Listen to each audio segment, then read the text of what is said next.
నా వీడియోలు వీక్షిస్తూ నా ఛానల్ను ఆదరిస్తున్న మిత్రులందరికీ నమస్కారం. ఈ భూమి మీద లక్షలాదిగా పూల మొక్కలు, ఔషధాల చెట్లు ఉన్నాయి. పూలు సుగంధభరితంగా ఉండటమే కాదు, అందంగా ఉంటూ మన మదిని దోచేస్తూ ఉంటాయి.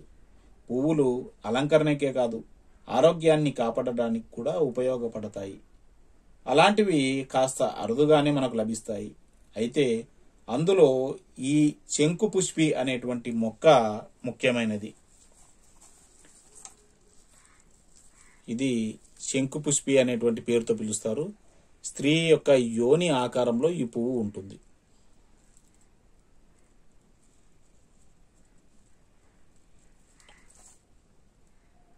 దీనిని అపరాజిత, దింటన అనే పేర్లతో పిలుస్తారు.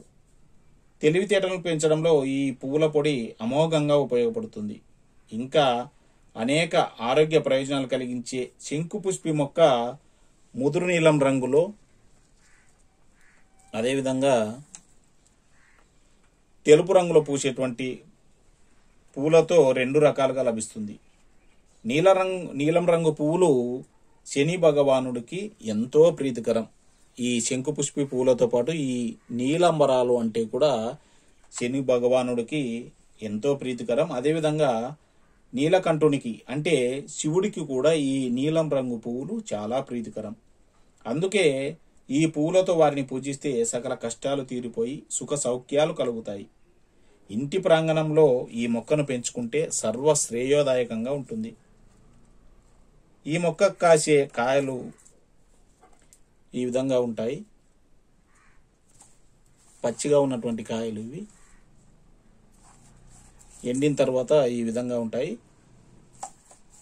వీటిలో విత్తనాలు ఉంటాయి. వీటిని చల్లుకోవడం ద్వారా ఉచితంగా ఈ మొక్కను పెంచుకోవచ్చు. లేదా 100 రూపాయల లోపునే మీకు సమీప నర్సరీల్లో ఈ మొక్క లభిస్తుంది. తెచ్చి పెంచుకోవచ్చు. ఆరోగ్య ఆధ్యాత్మిక ప్రయోజనాలు పొందవచ్చు.